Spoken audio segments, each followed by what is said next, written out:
Okay, ഈ ബ്ലോക്കിലെ last chapter ആണ് സോഷ്യൽ കൺട്രോൾ ആൻഡ് ചേഞ്ച് ആണ് ചാപ്റ്റർ. അപ്പോൾ ഇതോടെ ആകുമ്പോഴത്തേക്കും ഈ ബ്ലോക്ക് തീരും. ഈ ചാപ്റ്ററിലും വലിയ സംഭവങ്ങളൊന്നുമില്ല, ഈസി ചാപ്റ്ററാണ്, പക്ഷെ കുറേ ഉണ്ട് പഠിക്കാൻ. കുറച്ച് കൂടുതൽ ഐഡിയാസ് ഉണ്ട്, അത്രേ ഉള്ളൂ. അപ്പോൾ നമുക്കറിയാം സോഷ്യൽ കൺട്രോൾ എന്ന് വെച്ചാൽ എന്താണ്. സോഷ്യൽ കൺട്രോൾ എന്ന് പറഞ്ഞാൽ ശരിക്കും റിലീജിയൻ നിങ്ങളെ എന്ത് ചെയ്യുന്നുണ്ട്, കൺട്രോൾ ചെയ്യുന്നുണ്ട് അല്ലേ. ഇപ്പോൾ നിങ്ങൾ തെറ്റ് ചെയ്യരുത്, നിങ്ങൾക്ക് എന്ത് കിട്ടും, നിങ്ങൾക്ക് ദൈവം നിങ്ങളെ ശിക്ഷിക്കും, അല്ലെങ്കിൽ നിങ്ങൾ നരകത്തിൽ പോകും. ഇതെല്ലാം ഒരു കൈൻഡ് ഓഫ് സോഷ്യൽ കൺട്രോൾ ആണ്. അതായത് നിങ്ങൾ ട്രാഫിക്കിൽ പോകുന്നു, ട്രാഫിക് റൂൾസ് പാലിക്കണം, ട്രാഫിക് ലൈറ്റ്സിന് എന്താണ് അത് ക്രോസ് ചെയ്യുമ്പം സൂക്ഷിക്കണം, അങ്ങനെയൊക്കെയുള്ള കാര്യങ്ങളെല്ലാം എന്താണ് ശരിക്കും പറഞ്ഞാൽ സോഷ്യൽ കൺട്രോൾ ആണ്. എന്തിനാണ് സോഷ്യൽ കൺട്രോൾ എന്ന് ചോദിച്ചു കഴിഞ്ഞാൽ കമ്മ്യൂണിറ്റി ലൈഫ് പോസിബിൾ ആക്കുക, സോഷ്യലൈസേഷൻ കൊണ്ടുവരിക, നിങ്ങളൊരു സോഷ്യലൈസ്ഡ് പേഴ്സൺ ആക്കി മാറ്റുക, അല്ലെങ്കിൽ കളക്റ്റീവ് ലൈഫ് പോസിബിൾ ആക്കുന്നതിന് വേണ്ടിയിട്ട്. ഇതൊക്കെ ഒരു സോഷ്യൽ ഓർഡർ മെയിൻറ്റെയിൻ ചെയ്യാൻ, സോഷ്യൽ സ്റ്റെബിലിറ്റി ഉണ്ടാവാൻ, ഇതിനൊക്കെയാണ് നമ്മൾ ശരിക്കും എന്ത് ചെയ്യുന്നത്, സോഷ്യൽ കൺട്രോൾ കൊണ്ടുവരുന്നത്. അത് നമുക്ക് ഡിഫറെൻറ്റ് തരത്തിൽ, അപ്പം നിങ്ങൾക്ക് നിങ്ങളുടെ ഫാമിലി, റിലീജിയൻ, അല്ലെങ്കിൽ നിങ്ങളുടെ സ്കൂളിൽ, ഇവർക്ക് എല്ലാവർക്കും എന്ത് ചെയ്യാൻ പറ്റും, സോഷ്യൽ കൺട്രോൾ നടപ്പിലാക്കാൻ പറ്റും. അവരുടെ സോഷ്യൽ കൺട്രോൾ ചെയ്യുന്ന ആളുകളെ നമ്മൾ സോഷ്യൽ ഏജൻസ് എന്ന് വിളിക്കും. അവർ ഡിഫറെൻറ്റ് മീൻസ് വഴിയാണ് സോഷ്യൽ കൺട്രോൾ ചെയ്യുന്നത്. അപ്പോൾ സോഷ്യൽ കൺട്രോൾ എന്താണെന്ന് ചോദിച്ചു കഴിഞ്ഞാൽ capacity of a society to regulate itself according to desired principles and values. അതായത് ഒരു സൊസൈറ്റിക്ക് സ്വയമേ കൺട്രോൾ ചെയ്യാൻ പറ്റണം. എന്താണ്, ചില ഡിസൈർഡ് പ്രിൻസിപ്പിൾസ് ആൻഡ് വാല്യൂസ് പാലിക്കപ്പെടുന്നുണ്ടോ ഇല്ലയോ എന്ന് സ്വന്തമായി ഒരു സൊസൈറ്റിക്ക് കൺട്രോൾ ചെയ്യാൻ പറ്റുന്നുണ്ടെങ്കിൽ അതിനെ വിളിക്കുന്ന പേരാണ് എന്ത്, സോഷ്യൽ കൺട്രോൾ എന്ന് ഉദ്ദേശിക്കുന്നത്. സോഷ്യൽ കൺട്രോളിൻ്റെ ഡെഫിനിഷൻ E.A. റോസിൻ്റെയും ഓക്ബേൺ ആൻഡ് നിംകോഫിൻ്റെയും ഡെഫിനിഷൻ ഉണ്ട്. അത് രണ്ടും ഇമ്പോർട്ടൻ്റ് ആയിട്ട് പഠിക്കാം. അപ്പോൾ എന്താണ് സോഷ്യൽ കൺട്രോൾ എന്ന് പറഞ്ഞാൽ ചില സോഷ്യൽ കൺഫോമിറ്റിയെ കൊണ്ടുവരാൻ, അതായത് സോഷ്യൽ പാറ്റേൺസ് ഇങ്ങനെയൊക്കെ നിങ്ങൾ ബിഹേവ് ചെയ്യണം, സോഷ്യൽ കൺട്രോൾ ബിഹേവിയറൽ പാറ്റേൺസ് ഇങ്ങനെ ആയിരിക്കണം, സോഷ്യൽ കണ്ടക്ട് ഇങ്ങനെ ആയിരിക്കണം എന്ന് നിങ്ങൾക്ക് ചില ഡിഫൈൻഡ് വേസിൽ നിങ്ങൾ എന്ത് ചെയ്യണം, പെരുമാറേണ്ടുന്ന വിധം കൊണ്ടുവരുന്നതിനെയാണ് സോഷ്യൽ കൺട്രോൾ കൊണ്ട് ഉദ്ദേശിക്കുന്നത്. അതുവഴി social solidarity, social stability, continuity of society ഒക്കെ കൊണ്ടുവരാനായിട്ട് നമുക്ക് സഹായിക്കും. ഇവിടെ ശരിക്കും ഫിയർ അല്ല, നിങ്ങൾ പേടിച്ചിട്ടല്ല നിങ്ങൾ ചെയ്യുന്നത്, പിന്നെയോ അൺകോൺഷ്യസ് ആയിട്ട് നിങ്ങളത് ചെയ്തു പോകുക. കാരണം ജനറേഷൻ ടു ജനറേഷൻ ഇത് എന്ത് ചെയ്യുന്നുണ്ട്, ഈ ഒരു പാറ്റേൺ സിസ്റ്റം ട്രാൻസ്മിറ്റ് ചെയ്ത് വരുന്നുണ്ട്. അപ്പം നിങ്ങൾ അറിയാതെ എന്ത് ചെയ്യും, നിങ്ങളത് പാലിച്ചു വരും. അങ്ങനെ സോഷ്യൽ ഓർഡർ മെയിൻറ്റെയിൻ ചെയ്യാൻ നമ്മളത് സഹായിക്കും. കെയോസ് ആൻഡ് കൺഫ്യൂഷൻ, അല്ലെങ്കിൽ എല്ലാം മെസ്റ്റപ്പ് ആയിരിക്കും, നിങ്ങളോട് ആരും ചോദിക്കാനില്ല, നിങ്ങൾക്ക് ഇഷ്ടമുള്ള പോലെ ജീവിക്കാം. അപ്പോൾ അങ്ങനെയുള്ളത് ഇല്ലാതെ ഒരു സോഷ്യൽ കൺട്രോൾ കൊണ്ടുവന്ന് സൊസൈറ്റീനെ മെയിൻറ്റെയിൻ ചെയ്യാനാണ്, സോഷ്യൽ കൺഫ്യൂഷൻ ആൻഡ് കെയോസ് ഒഴിവാക്കാനാണ് സോഷ്യൽ കൺട്രോൾ കൊണ്ട് സഹായിക്കുന്നത്. ഒരു സോഷ്യൽ ഓർഡർ മെയിൻറ്റെയിൻ ചെയ്യുന്നതിൻ്റെ നെസസറി ഫാക്ടറാണ് സോഷ്യൽ കൺട്രോൾ എന്ന് പറയുന്നത്. E.A. റോസ് അദ്ദേഹത്തിൻ്റെ ബുക്കിൻ്റെ പേരും സോഷ്യൽ കൺട്രോൾ എന്ന് തന്നെയാണ്. അതിനകത്ത് അദ്ദേഹം പറയുന്നത് ചില ഡിവൈസുകളും ചില ഉപകരണങ്ങളാണ്. ഉപകരണം എന്ന് ഉദ്ദേശിക്കുന്നത് എന്താണ്, ചിലപ്പോൾ ഇൻസ്റ്റിറ്റ്യൂഷനോ ഓർഗനൈസേഷനോ നമ്മുടെ ബിലീഫ് സിസ്റ്റമോ അല്ലെങ്കിൽ കൾച്ചറോ പാറ്റേൺ എന്തോ ആയിക്കോട്ടെ, അവരെന്ത് ചെയ്യുന്നു, നമ്മൾ ചില ഇങ്ങനെയുള്ള ഡിവൈസുകൾ സൊസൈറ്റിയിൽ എന്തുകൊണ്ടുവരും, സൊസൈറ്റിയെയും അതിൻ്റെ മെമ്പേഴ്സിനെയും ഒരു അക്സെപ്റ്റഡ് ബിഹേവിയറൽ പാറ്റേണിലേക്ക് കൺഫോമിറ്റിയിലേക്ക് കൊണ്ടുവരുന്നതിനുള്ള സഹായിക്കുന്ന ഡിവൈസുകളെയാണ് സോഷ്യൽ കൺട്രോൾ കൊണ്ട് ഉദ്ദേശിക്കുന്നതെന്നാണ് E.A. റോസ് പറയുന്നത്. ഓക്ബേൺ ആൻഡ് നിംകോഫ് പറയുന്ന അനുസരിച്ച് പ്രഷർ പാറ്റേൺ ആണല്ലേ, നിങ്ങൾ ഇങ്ങനെയൊക്കെ ചെയ്യണം എന്ന് ഫിസിക്കൽ പ്രഷർ വഴി നമ്മൾ എന്ത് ചെയ്യും, അല്ലെങ്കിൽ കൊയേർഷൻ വഴി നിങ്ങൾ എന്ത് ചെയ്യും, ആ ഒരു ഓർഡർ മെയിൻറ്റെയിൻ ചെയ്യാൻ ശ്രമിക്കുന്നതിനെയാണ് സോഷ്യൽ കൺട്രോൾ എന്ന് വിളിക്കുന്നതെന്നാണ് നിംകോഫ് ആൻഡ് ഓക്ബേൺ പറയുന്നത്. അതേപോലെ ഇത് പലതരത്തിലുള്ള അല്ലേ, public opinion, religion, morality, ideology, coercion, ഇങ്ങനെയെല്ലാം നമുക്ക് എന്ത് ചെയ്യാൻ പറ്റും. അപ്പം എല്ലാവരും പറയുന്നത് കൊണ്ട് ഒരു സോഷ്യൽ കൺട്രോളിൻ്റെ ഭാഗമായിട്ട് മാറാം. നിങ്ങളുടെ റിലീജിയൻ പറയുന്നത് കൊണ്ട് നിങ്ങൾ സോഷ്യൽ കൺട്രോളിൻ്റെ ഭാഗമായിട്ട് മാറാം. മൊറാലിറ്റി, നിങ്ങളുടെ മോറൽ വാല്യൂസ്, അതായത് തെറ്റും ശരിയും തിരിച്ചറിയാനുള്ള സ്വയം കഴിവിനെയാണ് മൊറാലിറ്റി കൊണ്ട് ഉദ്ദേശിക്കുന്നത്. അങ്ങനെയും സോഷ്യൽ കൺട്രോൾ കൊണ്ടുവരാം. അല്ലെ ഫിസിക്കൽ പ്രഷർ കൊടുത്തിട്ട് നിങ്ങൾക്ക് സോഷ്യൽ കൺട്രോൾ കൊണ്ടുവരാം. ഇതെല്ലാം എന്താണ് സോഷ്യൽ കൺട്രോൾ കൊണ്ടുവരുന്ന ഡിഫറെൻറ്റ് മെത്തേഡ്സ് ആണ്, ഡിഫറെൻറ്റ് വേസ് ആണ്. ഇനി മെയിനായിട്ട് സോഷ്യൽ കൺട്രോൾ ഡൊമിനൻറ്റ് ഗ്രൂപ്പുകളാണ്. മെയിൻലി മേജർ റിലീജിയൻ ഏതാണോ അവരാണ് സോഷ്യൽ കൺട്രോൾ കൊണ്ടുവരാനായിട്ട് എന്ത് ചെയ്യുന്നത്, മെയിനായിട്ട് ശ്രമിക്കുന്നത്. അല്ലെങ്കിൽ അവരുടെ സോഷ്യൽ കൺട്രോൾ മെത്തേഡ്സ് ആയിരിക്കും കുറച്ചുകൂടെ എഫക്റ്റീവ് ആവുന്നത്. ഈ സോഷ്യൽ കൺട്രോൾ ഡിഫറെൻറ്റ് ടൈപ്പ് ഉണ്ട്. മെയിൻലി 2 ടൈപ്പാണ്, ഫോർമലും ഇൻഫോർമലും. നമുക്കറിയാം ഫോർമൽ വേ ഓഫ് കൺട്രോൾ എന്ന് പറഞ്ഞാൽ state, parliament, police, law and order, court ഇവരൊക്കെ കൊണ്ടുവരുന്ന സിസ്റ്റം ആയിരിക്കും ഫോർമൽ എന്ന് പറഞ്ഞാൽ. ഇപ്പോൾ ലോസ് പാസ്സാക്കുന്നു, അല്ലെങ്കിൽ പാർലമെന്റിലെ നിയമങ്ങൾ, പോലീസ് സിസ്റ്റം അവരുടെ നിയമങ്ങൾ, CRPC, IPC, നമ്മുടെ കോൺസ്റ്റിറ്റ്യൂഷൻ, ഇതെല്ലാം എന്താണ് formal way of control pattern ആണ്. ഇത് മെയിനായിട്ട് അർബൻ കോംപ്ലക്സ് സൊസൈറ്റികളിലാണ് നമുക്ക് ഫോർമൽ വേ ഓഫ് പാറ്റേൺ കാണാൻ പറ്റുന്നത്. ഇവിടെ സംഭവിക്കുന്നത് എന്താണ്, ഇവിടെ ശരിക്കും അനോണിമിറ്റിയാണ്, ആർക്കും പരസ്പരം അറിയത്തില്ല. അപ്പോൾ എന്ത് ചെയ്യും, നിങ്ങൾ തെറ്റ് ചെയ്തോ നിങ്ങൾ ശിക്ഷ കിട്ടും, അങ്ങനെ ഒരു സിസ്റ്റം. അതായത് ഇവിടെ എന്താണ്, ഇംപേഴ്സണൽ ആയിരിക്കും റിലേഷൻസ് എല്ലാം, പരസ്പരം ഒരു പേഴ്സണൽ റിലേഷൻ മെയിൻറ്റെയിൻ ചെയ്യത്തില്ല, ഇംപേഴ്സണൽ ഗ്രൗണ്ട് ഓഫ് പാറ്റേൺ ആയിരിക്കും. ഇൻഫോർമലിലേക്ക് വരുമ്പോഴത്തേക്ക് നിങ്ങളുടെ ഫാമിലി ഒരു മെയിൻ സിസ്റ്റമാണ് ഫാമിലി. ഫോർമലിന്റെ മെയിൻ ഏജന്റ് എന്ന് പറഞ്ഞാൽ സ്റ്റേറ്റ് ആണ്. സ്റ്റേറ്റ് എന്ന് ഉദ്ദേശിക്കുന്നത് കേരള, കർണാടക, തമിഴ്നാട് പോലെയല്ല, നേഷൻ സ്റ്റേറ്റ്, അതായത് നിങ്ങളുടെ ഇന്ത്യ, അതാണ് ശരിക്കും ഇവിടെ സ്റ്റേറ്റ് എന്ന് ഉദ്ദേശിക്കുന്നത്. അതേപോലെ ഇൻഫോർമൽ കൺട്രോളിലേക്ക് വരുമ്പോഴത്തേക്കും ഇൻഫോർമൽ കൺട്രോൾ ചെയ്യുന്ന മെയിൻ ഏജന്റ് ഫാമിലിയാണ്. ഫാമിലി എന്ന് പറഞ്ഞാൽ വീട്ടിൽ, ഇപ്പൊ വീട്ടിൽ നിങ്ങൾക്ക് എഴുതപ്പെട്ട റൂളുകളില്ല അല്ലെ, അൺറിട്ടൺ റൂളിന്റെ പുറത്താണല്ലോ നമ്മൾ ജീവിക്കുന്നത്. അല്ല രാവിലെ എണീക്കണം, പഠിക്കണം എന്നൊന്നും എഴുതി വെച്ചിട്ടില്ല. അച്ഛൻ കൊയേഴ്സ് അല്ലെങ്കിൽ അച്ഛൻ്റെ ഫിസിക്കൽ പ്രഷർ ഉണ്ടാവുന്നു, നിങ്ങൾ പഠിക്കുന്നു, അല്ലെങ്കിൽ നിങ്ങൾ അങ്ങനെ എല്ലാം നിങ്ങളുടെ ബിഹേവിയറൽ പാറ്റേൺസ് എല്ലാം എന്തായിരിക്കും, ഇൻഫോർമൽ വേയിലായിരിക്കും. ഒരു കോംപ്ലക്സ് അർബൻ സൊസൈറ്റി എടുക്കുമ്പോഴത്തേക്കും അവിടെ ഫോർമൽ വേ ഓഫ് ബിഹേവിയറൽ പാറ്റേൺസും അല്ലെങ്കിൽ ഫോർമൽ സോഷ്യൽ കൺട്രോളും ഇൻഫോർമൽ സോഷ്യൽ കൺട്രോളും നമുക്ക് കാണാൻ പറ്റും. ഫോർമൽ സോഷ്യൽ കൺട്രോൾ എങ്ങനെ കാണാം, നിങ്ങളിപ്പോൾ ഒരു ഫാമിലിക്കകത്ത്, നിങ്ങൾ ഒരു കോർപ്പറേഷൻ ഏരിയ താമസിക്കുന്നത് നിങ്ങൾക്ക് ഫാമിലി ഇല്ല എന്നല്ലല്ലോ, അപ്പോൾ ഫാമിലിക്കകത്ത് നിങ്ങൾക്ക് ഇൻഫോർമൽ കൺട്രോളും നിങ്ങൾ ഫാമിലി പുറത്ത് വരുമ്പോഴത്തേക്കും ഫോർമൽ കൺട്രോളും കാണാൻ പറ്റും. ഇവിടെ ഒരു ഇൻഫോർമൽ കൺട്രോളിൽ എല്ലായിടത്തും ഒരു പേഴ്സണൽ റിലേഷൻഷിപ്പ് ഉണ്ട്, അനോണിമിറ്റി ഇല്ല, എല്ലാവർക്കും പരസ്പരം അറിയാം. അതാണ് ഒരു പേഴ്സണൽ ഗ്രൗണ്ടിൽ കാര്യങ്ങൾ നടക്കും. നിങ്ങൾക്ക് അവിടെ പണിഷ്മെന്റ് കിട്ടും. ആ പണിഷ്മെന്റ് എന്ന് പറഞ്ഞാൽ വളരെ എന്താണ്, നിങ്ങൾ തൂക്കിക്കൊല്ലാനൊന്നും വിധിക്കത്തില്ല അല്ലെ, അച്ഛനും അമ്മയും എന്ത് ചെയ്യുന്നു, അല്ലെങ്കിൽ ശിക്ഷിക്കും, അത്രയൊക്കെയുള്ള ഒരു പണിഷ്മെന്റ് പാറ്റേൺ മാത്രമേ എവിടെ കാണാൻ പറ്റൂ, ഇൻഫോർമൽ വേയിൽ കാണാൻ പറ്റും. ഇനി ഏജൻസീസ് ഓഫ് സോഷ്യൽ കൺട്രോൾ എന്ന് പറഞ്ഞാൽ എന്തായിരിക്കും, സോഷ്യൽ കൺട്രോൾ ചെയ്യുന്ന ആളുകൾ ആരൊക്കെ ചെയ്യാം, അത് ലോ ആവാം, അല്ലെങ്കിൽ മൊറാലിറ്റി കൊണ്ടാവാം, പബ്ലിക് ഒപ്പീനിയൻ ആവാം, പ്രൊപ്പഗേണ്ട വഴിയാവാം. അപ്പൊ ഡിഫറെന്റ് വേയിൽ നിങ്ങൾക്ക് എന്ത് ചെയ്യാൻ പറ്റും, റിലീജിയനോ ഫോക്ക് വേയോ ആര് വേണമല്ലോ ആയിക്കോട്ടെ, എങ്ങനെയാലും സോഷ്യൽ കൺട്രോൾ ചെയ്യുന്ന ആളുകളെയാണ് ഏജൻസി എന്ന് ഉദ്ദേശിക്കുന്നത്. ഫസ്റ്റ് വൺ ലോ ആയിരിക്കും. Main significant and most powerful instrument of social control എന്ന് പറയുന്നത് ലോയാ. എന്ന് പറഞ്ഞാൽ എന്താ, ശരിക്കും നിയമങ്ങൾ പാസ്സാക്കുന്നു. ഒരു പൊളിറ്റിക്കൽ ഓർഗനൈസേഷൻ അത് അവർ പാസ്സാക്കുന്നല്ലോ, ഇപ്പം പാർലമെന്റിൽ നിയമങ്ങൾ പാസ്സാക്കുന്നു, അല്ലെങ്കിൽ കോൺസ്റ്റിറ്റ്യൂഷൻ എഴുതപ്പെട്ടു, പോലീസ് സിസ്റ്റം ഉണ്ട്, അല്ലെങ്കിൽ കോർട്ട് ലെജിസ്ലേഷൻ ഉണ്ട്, ജുഡീഷ്യറി സിസ്റ്റം ഉണ്ട്. ഇവരെല്ലാം എന്ത് ചെയ്യും, നിങ്ങളെ കൺട്രോൾ ചെയ്യാൻ ശ്രമിക്കും. നിങ്ങളുടെ ഫുൾ ഐഡിയാസ് നിങ്ങൾ എന്ത് ചെയ്യുന്നു, നിങ്ങളെ കൺട്രോൾ ചെയ്യുന്നു, നിങ്ങൾക്ക് അല്ലെങ്കിൽ പണിഷ്മെന്റ് കിട്ടുന്നു, ഒരു സോഷ്യൽ ഓർഡർ മെയിൻറ്റെയിൻ ചെയ്യാൻ അവർ സഹായിക്കുന്നു, അല്ലെങ്കിൽ അവർ ശ്രമിക്കുന്നു. അതാണ് ലോ കൊണ്ട് ഉദ്ദേശിക്കുന്നത്. റൗക്കെക്ക് പറയുന്ന അനുസരിച്ച് എന്താണ് law, law are a form of social rule, social റൂളാണ് ലോ എന്ന് ഉദ്ദേശിക്കുന്നത്. അവിടെ എന്ത് ചെയ്തു, പൊളിറ്റിക്കൽ ഓർഗനൈസേഷനുകൾ ഉണ്ടാക്കിയെടുക്കുന്ന സോഷ്യൽ റൂളുകൾ നിങ്ങളെ എന്ത് ചെയ്യും, സോഷ്യൽ കൺട്രോൾ കൊണ്ടുവരാൻ സഹായിക്കും എന്നാണ് റൗക്കെക്ക് പറയുന്നത്. ഇനി പലതരത്തിലുള്ള ലോസ് ഉണ്ടാവാറുണ്ട്, പൊളിറ്റിക്കൽ ഓർഗനൈസേഷൻസ് ആണ് ലോ ഉണ്ടാക്കിയെടുക്കുന്നത്. ഇതെല്ലാം ഒരു ഫോർമൽ ബോഡീസ് ആയിരിക്കും എന്ത് ചെയ്യുന്നത്, ലോ ഉണ്ടാക്കുന്നതെല്ലാം ഫോർമൽ ബോഡി ആയിരിക്കും. ഇനി അടുത്തത് എഡ്യൂക്കേഷൻ ആണ്. എഡ്യൂക്കേഷൻ സിസ്റ്റം എമിലി ദുർഖ്യം പറയുന്ന അനുസരിച്ച് യങ്ങർ ജനറേഷൻ മുതൽ സോഷ്യലൈസേഷൻ നടക്കാൻ സഹായിക്കുന്നതിനെയാണ് എഡ്യൂക്കേഷൻ എന്ന് ഉദ്ദേശിക്കുന്നത്. എന്ന് പറഞ്ഞാൽ വീട്ടില് കുഞ്ഞിലെ മുതൽ എന്ത് ചെയ്യും, അമ്മ ഇങ്ങനെ തന്നെയാണ് കാര്യങ്ങൾ, ഇങ്ങനെയാണ് നിങ്ങൾ പെരുമാറേണ്ടത് എന്നെല്ലാം പഠിപ്പിക്കുന്നില്ലേ, അതൊരു ഇൻഫോർമൽ വേ ഓഫ് എഡ്യൂക്കേഷനാണ്. അവിടെ നിന്ന് നിങ്ങൾ സ്കൂളിലേക്ക് പോകുമ്പോൾ നിങ്ങൾക്ക് ടൂൾസ്, ടീച്ചേഴ്സ്, പിന്നെന്താണ് ടൂൾസ് ആൻഡ് ടെക്നിക്സ് ഉണ്ടാവുന്നുണ്ട്, ബുക്കുകൾ ഉണ്ടാവുന്നുണ്ട്. അപ്പോൾ ഫോർമൽ വേ ഓഫ് എഡ്യൂക്കേഷനാണ്. ഈ ഫോർമൽ വേ ഓഫ് എഡ്യൂക്കേഷനിൽ നിങ്ങൾക്ക് വിദ്യാഭ്യാസം നേടിയെടുക്കുക, ജോലി നേടിയെടുക്കുക എന്നതിന് പുറമെ സോഷ്യൽ വാല്യൂസ് ആൻഡ് നോംസ് നിങ്ങൾ പഠിക്കുക എന്നതാണ് ശരിക്കും എഡ്യൂക്കേഷന്റെ എയിം എന്ന് ഉദ്ദേശിക്കുന്നത്. അവിടെ നമുക്ക് റിലീജിയസ് വാല്യൂസും പാട്രിയോട്ടിക് വാല്യൂസും എല്ലാം പഠിക്കാൻ പറ്റും. ഇനി അടുത്തത് കൺട്രോൾ ബൈ പബ്ലിക് ഒപ്പീനിയൻ. അതായത് കുറെ പേര് പറഞ്ഞതുകൊണ്ട് എന്ത് ചെയ്യുന്നു, ആ സംഭവം അങ്ങനെയായിട്ട് മാറുന്നു. ഇപ്പൊ എല്ലാ കാര്യങ്ങളിലും എല്ലാവർക്കും എന്തുണ്ട്, ഒരു അഭിപ്രായം ഉണ്ട്, എല്ലാവരും സോഷ്യൽ മീഡിയ വഴി എക്സ്പ്രസ് ചെയ്യാറുണ്ട്. അപ്പൊ കുറെ പേര് പറയുമ്പോൾ എന്താവും, അതൊരു പബ്ലിക് ഒപ്പീനിയൻ ആയിട്ട് മാറും. ആ പബ്ലിക് ഒപ്പീനിയൻ സോഷ്യൽ കൺട്രോളിന്റെ ഭാഗമായിട്ട് മാറും. ഇത് മെയിനായിട്ട് ഇത്തരം പബ്ലിക് ഒപ്പീനിയൻസ് എന്താണ്, മീഡിയ വഴിയാണ് സ്പ്രെഡ് ചെയ്യുന്നത്. ഇപ്പൊ പ്രസ്, റേഡിയോ, ടെലിവിഷൻ ഇവരൊക്കെയാണ് എന്ത് ചെയ്യുന്നത്, പബ്ലിക് ഒപ്പീനിയൻ സ്പ്രെഡ് ചെയ്യാനായിട്ട് കാരണമാകുന്നത്. ഇത് കളക്റ്റീവ് ഒപ്പീനിയൻ ആയിരിക്കും, കുറെ പേരുടെ ഒപ്പീനിയൻ ആയിരിക്കും ശരിക്കും എന്ത് ചെയ്യുന്നത്, ഇത്തരം സോഷ്യൽ കൺട്രോളിന്റെ ഭാഗമാകുന്നത്. ഇനി പ്രൊപ്പഗേണ്ട വഴി കൺട്രോൾ ചെയ്യുന്നത് എങ്ങനെയാണെന്ന് ചോദിച്ചാൽ, ഇപ്പം എക്സാമ്പിളായിട്ട് പറയുവാണെങ്കിൽ ഒരു റൂളിംഗ് പാർട്ടിയും ഒപ്പോസിഷൻ പാർട്ടിയും. ഒപ്പോസിഷൻ പാർട്ടിക്കാർ എന്ത് ചെയ്യുന്നു, റൂളിംഗ് പാർട്ടീനെ പറ്റിയിട്ട് അവർ ഇന്ന വാഗ്ദാനങ്ങൾ തന്നിട്ട് നമുക്ക് നിറവേറ്റിയില്ല, അവർ ഇന്ന കേസിൽ ഉൾപ്പെട്ട ആളുകളാണ്, പിന്നെന്താ അവര് ഇന്ന കുറ്റകൃത്യങ്ങൾ ചെയ്യുന്നു, അല്ലെങ്കിൽ അതിനൊക്കെ സപ്പോർട്ട് ചെയ്യുന്നു, അല്ലെങ്കിൽ അത് മറയ്ക്കാൻ ശ്രമിക്കുന്നു, ഇങ്ങനെയുള്ള പ്രൊപ്പഗാൻഡ സ്പ്രെഡ് ചെയ്യും. അപ്പൊ ആളുകൾ എന്ത് ചെയ്യും, അവർ ചിന്തിക്കും അത് ശരിയല്ലേ, അപ്പൊ അവരിങ്ങനെ ചെയ്തില്ലല്ലോ, ഇന്ന കേസിൽ വന്നിട്ടുള്ളതല്ലേ, അപ്പൊ അടുത്ത വട്ടം വോട്ട് ചെയ്യണോ വേണ്ടയോ, ഇങ്ങനൊരു ക്വസ്റ്റ്യൻ ആളുകൾക്കുണ്ടാവും. അപ്പൊ എന്താണ്, പ്രൊപ്പഗാൻഡ വഴി എന്ത് ചെയ്യാൻ പറ്റും, നമുക്ക് സോഷ്യൽ കൺട്രോൾ കൊണ്ടുവരാൻ പറ്റും. ഈ പ്രൊപ്പഗാൻഡയ്ക്ക് സോഷ്യൽ കൺട്രോളിൽ നെഗറ്റീവോ പോസിറ്റീവായോ ഏതെങ്കിലും ഒരു ഇമ്പാക്ട് ഉണ്ടാക്കി എടുക്കാൻ പറ്റും. ഇവിടെ പീപ്പിൾസ് ആറ്റിറ്റ്യൂഡ്, അല്ലെങ്കിൽ അവരുടെ ബിഹേവിയർ, അവരുടെ വിശ്വാസം, അവരുടെ ഐഡിയോളജി, ഇതിനെല്ലാം എന്ത് ചെയ്യും, ഈ പ്രൊപ്പഗാൻഡ വഴി നമുക്ക് അഫക്റ്റ് ചെയ്യാൻ പറ്റും.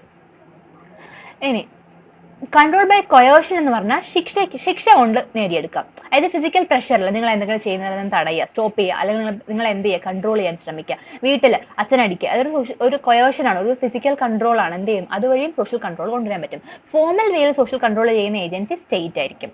ഇനി കസ്റ്റംസ്, നമ്മുടെ ആചാരങ്ങൾ കൊണ്ട് എന്ത് ചെയ്യാൻ പറ്റും, നമുക്ക് സോഷ്യൽ കൺട്രോൾ കൊണ്ടുവരാം. അതൊരു ഇൻഫോർമൽ മീൻസ് ഓഫ് സോഷ്യൽ കൺട്രോളാണ്. എന്ന് വെച്ചാൽ ഇപ്പം നിങ്ങളുടെ വിശ്വാസങ്ങൾ ഇങ്ങനെയൊക്കെ നിങ്ങൾ വിശ്വസിക്കുകയാണ്, അവിടെ എന്ത് ചെയ്യും, അതിന് പുറമെ അല്ലെങ്കിൽ അതിനപ്പുറം ചെയ്യാൻ നിങ്ങൾ മടിക്കും. കാരണം നിങ്ങളുടെ വിശ്വാസം അതാണ് നിങ്ങളുടെ കസ്റ്റം വഴി. ഇത് മെയിനായിട്ട് ട്രഡീഷണൽ റൂറൽ സൊസൈറ്റികളിലായിരിക്കും ഇത്തരം സോഷ്യൽ കൺട്രോൾ കാണാൻ പറ്റുന്നത്.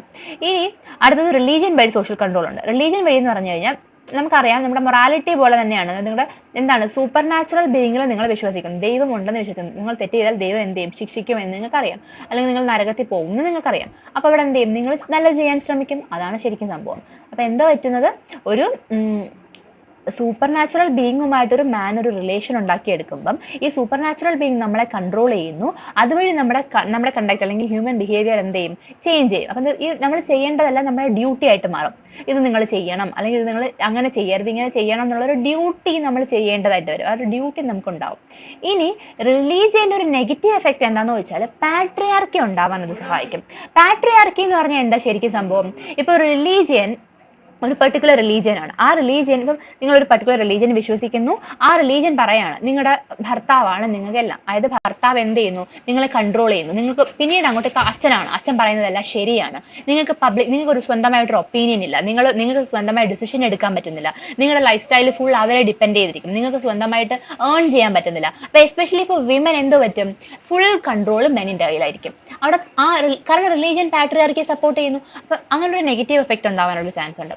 പണ്ട് കാലത്ത് ഈ ഡിവൈൻ റൂൾ എന്നാണ് നമ്മൾ പറഞ്ഞത്. അത് രാജാക്കന്മാര് ദൈവത്തിനോട് ഏറ്റവും അടുത്ത് നിൽക്കുന്ന ആളുകളാണെന്നും അവരെന്ത് ചെയ്യാൻ ശ്രമിക്കുകയും ചെയ്യും, കൺട്രോൾ കൊണ്ടുവരാൻ ശ്രമിക്കുകയും ചെയ്യും. അതുകൊണ്ട് ആളുകൾ എന്ത് ചെയ്യും, രാജാവ് പറയുന്നതെല്ലാം എന്ത് ചെയ്യണം, അനുസരിച്ചേ പറ്റത്തുള്ള ഒരു സിസ്റ്റം വരും. അപ്പൊ ഇതാണ് റിലീജിയൻ. ഇനി കൺട്രോൾ ബൈ മൊറാലിറ്റി കൊണ്ട് ഉദ്ദേശിക്കുന്നത് മോറൽ വാല്യൂ, നേരത്തെ പറഞ്ഞില്ലേ, അതായത് ബാഡ് ആൻഡ് ഗുഡ് അല്ലെങ്കിൽ ഗുഡ് ആൻഡ് ഈവിലിനെ തിരിച്ചറിയാനുള്ള നിങ്ങളുടെ കോൺഷ്യൻസ്, നിങ്ങളുടെ ഉപബോധ മനസ്സിനെയാണ് നമ്മൾ എന്തെന്ന് ഉദ്ദേശിക്കുന്നത്, മൊറാലിറ്റി കൊണ്ട് ഉദ്ദേശിക്കുന്നത്. റിലീജിയൻ പോലെ തന്നെയാണ്, രണ്ടിലും റൂൾസ് ആൻഡ് റെഗുലേഷൻസ്. അത് നിങ്ങൾ എന്ത് ചെയ്യുന്നു, നിങ്ങളുടെ കണ്ടക്റ്റിനെ, നിങ്ങളുടെ ബിഹേവിയറൽ പാറ്റേൺസിനെ ശരി തെറ്റ് എന്നിങ്ങനെ വേർതിരിക്കാൻ സഹായിക്കുന്നു. മോറൽ ഓർഡർ നമുക്ക് ഇന്റേണലൈസ്ഡ് അല്ല. നിങ്ങൾക്ക് ആരും ഇന്നത് തെറ്റ് ഇന്നത് ശരിയെന്ന് പറഞ്ഞു തരണ്ട, നിങ്ങൾക്ക് അറിയാം. ഇന്റേണലൈസ്ഡ് ആണ്. നിങ്ങൾ സോഷ്യലൈസേഷന് വേണ്ടി നിങ്ങൾക്ക് കുറെ മോറൽ ഓർഡർ കിട്ടും. ഇനി ഓരോ സൊസൈറ്റിക്കും സ്വന്തം മോറൽ ഓർഡേഴ്സ് ഉണ്ടാവും. അതെല്ലാം വ്യത്യസ്തവുമായിരിക്കും. അവിടെ എന്ത് ചെയ്യും, ഡിഫറെന്റ് കൺട്രോൾ പാറ്റേൺസ് ആയിരിക്കും ഉണ്ടായിരിക്കുന്നത്. അതേപോലെ തന്നെ നിങ്ങളുടെ റിച്വൽ, നിങ്ങളുടെ ഫാഷൻ, നിങ്ങളുടെ സോഷ്യൽ സെറിമണീസ്, ഇതെല്ലാം സോഷ്യൽ കൺട്രോൾ കൊണ്ടുവരാൻ കാരണക്കാരാവുന്നുണ്ട് അല്ലെങ്കിൽ കാരണമാകുന്നുണ്ട്. ഇനി concept and meaning of social change. അപ്പം ഇതുവരെ സോഷ്യൽ കൺട്രോൾ തീർന്നു, ഇനി സോഷ്യൽ ചേഞ്ചിലേക്ക് പോവുക. എന്താണ് സോഷ്യൽ ചേഞ്ച്? മാറ്റം. അത് തന്നെയാണ് സോഷ്യൽ ചേഞ്ച്. അതായത് ഇങ്ങനെ പറയുന്നത് സിഗ്നിഫിക്കന്റ് ഓൾട്ടറേഷൻ അല്ലെങ്കിൽ മോഡിഫിക്കേഷൻ. വളരെ എടുത്ത് പറയത്തക്ക വിധത്തിലുള്ള എന്തോ ഒരു ചേഞ്ച്, ഒരു ഓൾട്ടറേഷൻ അല്ലെങ്കിൽ മോഡിഫിക്കേഷൻ എന്തിനൊക്കെ വരുന്നു? സോഷ്യൽ ഓർഗനൈസേഷനോ സോഷ്യൽ സ്ട്രക്ചറിനോ സോഷ്യൽ ഫംഗ്ഷനോ ഉണ്ടാകുകയാണ് എങ്കിൽ അതിനെയാണ് സോഷ്യൽ ചേഞ്ച് എന്ന് വിളിക്കുന്നത്. Social change different patterns social change ഉണ്ട്. സോഷ്യൽ പ്രോസസ്സിനോ സോഷ്യൽ പാറ്റേണിനോ ആക്ഷൻ ഇന്ററാക്ഷനോ റൂൾസിനോ അത് കണക്കിന് കണ്ടക്ട്, വാല്യൂസ്, സിംബൽസ്, എന്തിനു വേണമെങ്കിലും ചേഞ്ച് ഉണ്ടാവാം. ഇതെല്ലാം എന്താണ്? സോഷ്യൽ ചേഞ്ചിന് ഡിഫറെന്റ് പാറ്റേൺസ് ആണെന്ന് പറയാം. അതേപോലെ മെറ്റീരിയൽ ചേഞ്ചും നോൺ മെറ്റീരിയൽ ചേഞ്ചും ഉണ്ടാവുന്നു. ഒരു റിലീജിയസ് ആയിരുന്ന പേഴ്സൺ, അതായത് ഹിന്ദു മതത്തിലോ അല്ലെങ്കിൽ ക്രിസ്ത്യൻ മതത്തിലോ ഏതെങ്കിലും ഒരു മതത്തിൽ വിശ്വസിക്കുന്ന ആൾ പിന്നീട് ഒരു കാലത്ത് എയ്തിസ്റ്റ് ആയിട്ട് മാറും. നിങ്ങളുടെ നോൺ മെറ്റീരിയൽ ചേഞ്ച് ഉണ്ടായില്ലേ? നിങ്ങൾ ഒരു ഇന്ത്യക്കാരനാണ്, വേഗം നിങ്ങൾക്ക് ജോലി കിട്ടി നിങ്ങൾ അമേരിക്കയിലേക്ക് പോയി. അവിടെ ചിലപ്പോൾ നിങ്ങളുടെ ഫുഡ് സിസ്റ്റം മാറി, ഡ്രസ് സിസ്റ്റം മാറി. അപ്പോൾ എന്താണ്, ഫുഡ് പാറ്റേണോ ഡ്രസ് പാറ്റേണോ ഫുള്ള് മാറി. അവിടെ എല്ലാം എന്താണ്, മെറ്റീരിയൽ സിസ്റ്റം മാറി. അപ്പോൾ ഇതാണ് ശരിക്കും സംഭവിക്കുന്നത്. മെറ്റീരിയൽ വിധത്തിലോ നോൺ മെറ്റീരിയൽ വിധത്തിലോ എന്തുണ്ടാകാം, സോഷ്യൽ ചേഞ്ച് ഉണ്ടാകാം. ഇനി അതേപോലെ തന്നെ സോഷ്യൽ ചേഞ്ച് സൊസൈറ്റിക്ക് അകത്തുള്ള ഫാക്ടേഴ്സ് ആണ് ഉണ്ടാക്കുന്നതെങ്കിൽ അതിനെ എൻഡോജീനസ് ഫോഴ്സസ് എന്നും, സൊസൈറ്റിക്ക് പുറത്തുള്ള ഫാക്ടേഴ്സ് ആണ് സോഷ്യൽ ചേഞ്ചിന് കാരണമാകുന്നതെങ്കിൽ അതിനെ എക്സോജീനസ് ഫാക്ടേഴ്സ് എന്നും വിളിക്കും. ഇനി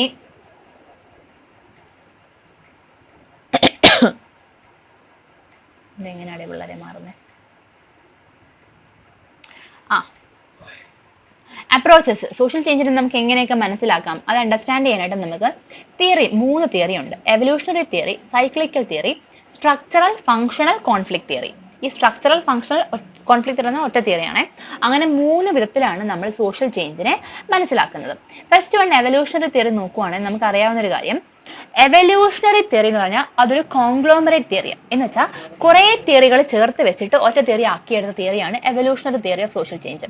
എവല്യൂഷൻ അറിയാലോ, മനുഷ്യന്റെ പരിണാമം. അതായത് നിയാൻഡർതൽ അല്ലെങ്കിൽ ഓസ്ട്രലോപിത്തക്കസ് ഒക്കെ ആയിരുന്ന മനുഷ്യൻ ഹോമോസാപ്പിയൻസ് സാപ്പിയൻസ് എന്ന നിലയിലേക്ക് ഒരു പർട്ടിക്കുലർ ഡിറക്ഷനിൽ പ്രോഗ്രസീവ് ആയ ഒരു ചേഞ്ച് ഉണ്ടായി. ഇതേ സെയിം സാധനമാണ് എവല്യൂഷണറി തിയറിക്കാർ പറയുന്നത്. എന്ന് വെച്ചാൽ ഒരു ചേഞ്ച്, സോഷ്യൽ ചേഞ്ച് ഉണ്ടാവുന്നത് എങ്ങനെയാ? സോഷ്യൽ ചേഞ്ച് ഒരു പർട്ടിക്കുലർ സിസ്റ്റത്തിൽ നിന്ന് ഒരു ഡിറക്ഷനിൽ, അതായത് യൂണിലീനിയർ ആയിട്ട് ഏതെങ്കിലും ഒരു ഡിറക്ഷനിൽ മാത്രം ചേഞ്ച് ഉണ്ടാവുക. അവിടെ പ്രോഗ്രസ് ആയിരിക്കും മെയിൻ ആയിട്ട് ഉണ്ടാവുന്നത്. ഇപ്പോൾ എക്സാമ്പിൾ ആയിട്ട് പറയുവാണെങ്കിൽ, സിംഗിൾ സെൽഡ് ആയിരുന്ന ഒരു ഓർഗാനിസം വളർന്ന് കോംപ്ലക്സ് ആയ ഒരു ഹ്യൂമൻ ബീങ് ആയിട്ട് മാറുന്നില്ലേ? അപ്പൊ അവിടെ എന്താണ്, ഒരു പർട്ടിക്കുലർ ഡിറക്ഷനിൽ പ്രോഗ്രസ് മാത്രം ഉണ്ടായിട്ട് യൂണി ഡിറക്ഷനിലായി മൂവ് ചെയ്യുന്നു. ഇതാണ് എവല്യൂഷണറി തിയറിയുടെ ശരിക്കും ഇതാണ് ക്രക്സ് എന്ന് പറഞ്ഞാൽ. ഇനി എവല്യൂഷണറി തിയറിക്കാരെ നമുക്ക് രണ്ടായിട്ട് ക്ലാസിഫൈ ചെയ്യാം. ക്ലാസിക്കൽ എവല്യൂഷണറി തിയറീസ് പറയുന്ന ആളുകളും ന്യൂ എവല്യൂഷണറി തിയറിസ്റ്റ് പറയുന്ന ആളുകളും. അതായത് ക്ലാസിക്കൽ എവല്യൂഷണറി തിയറിസ്റ്റുകളും ന്യൂ എവല്യൂഷണറി തിയറിസ്റ്റുകളും. ക്ലാസിക്കൽ എവല്യൂഷണറി തിയറിസ്റ്റുകൾ ഏതാണ്ട് 19th സെഞ്ചുറിയിലാണ് ഉണ്ടായിരുന്നത്.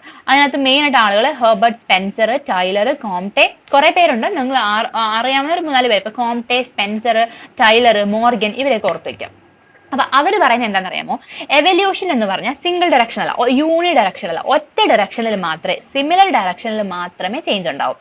ഇവിടുന്ന് തുടങ്ങിയ അവിടെ പോയി അവസാനിക്കും. അതായത് ഒരിടത്തും തുടങ്ങിയ ഒരു എൻഡ് പോയിന്റ് ഒരു ഫൈനൽ സ്റ്റേജിൽ എത്തിച്ചേരും. അതാണ് എന്ത് പറയുന്നത്, ക്ലാസിക്കൽ എവല്യൂഷണറി തിയറി പറയുന്നത്. ന്യൂ എവല്യൂഷണറി തിയറി പറയുന്നത് എന്താണെന്ന് വെച്ച് കഴിഞ്ഞാൽ വ്യത്യാസമുണ്ട്. ഇവരിൽ നിന്നൊരു ചെറിയ വ്യത്യാസം. ഇവർ പറയുന്നത് ഇവിടെ നമുക്ക് എവല്യൂഷനെ സ്പെസിഫിക് എന്നും ജനറൽ എന്നും ക്ലാസിഫൈ ചെയ്യാം.